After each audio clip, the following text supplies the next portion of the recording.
ماتشات كتير يا انت تاني، انت كاهلاوي صالح جمعه يقلقك ان الزمالك يفوز؟ بص يقلقك ان حد يشجع الزمالك؟ يقلقك ان اهلاوي يشجع الزمالك؟ لا، انا مش هبقى حيادي في الجزئيه دي. انا مش هبقى مشجع للزمالك حلو في النهائي، ولكن انا ممكن احترم تجربه الزمالك. ايوه.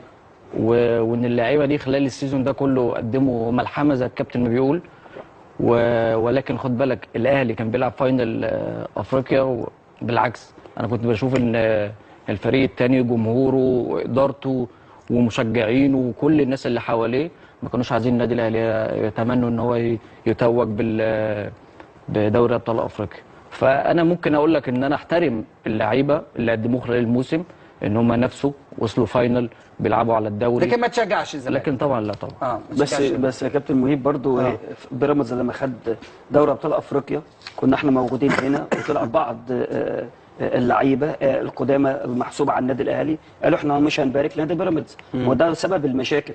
ما فيش مشكله ما تشجعش، لكن ما تشمتش. ايوه يعني خد بالك. لا هو راجل اهو صريح. ده الراجل قال لك، الراجل قال لك ايه؟ لكن ما يشمتش. انا ما اشجعش الزمالك. طب ما براحتك. طب ما انا نفس الكلام برضه، انا جيت هنا قلت لك انا عمري ما اشجع النادي الاهلي. طيب طبيعي، وانا جيت قلت لك هنا لكن انا عمري ما اشجع النادي الاهلي. لكن معلش، لكن بس احترم النادي الاهلي. لكن لو شفت حد اهلاوي بيشجع الزمالك عادي، لو شفت اهلاوي ما بيشجعش الزمالك برضه عادي، في حدود زي ما انت قلت بالظبط. تشجيع يفرق، خد بالك. يعني في حدود اللباقه انا زي ما قلت لك بالظبط. انا والاحترام اللي بحترم انت التجربه. ولكن اللي بنشوفه يا كابتن عبد المنصف في كل دوريات العالم ان ريال مدريد ما بيتمناش ان برشلونه يكسب الشامبيونز ليج، وبتحصل في يتمنى العالم ليه كله، يعني بتاعيه الوداد والرجاء والكلام ده كله. ولكن احنا في الاول والاخر كاهلاويه بنحترم التجربه اللي شجع فرقتك.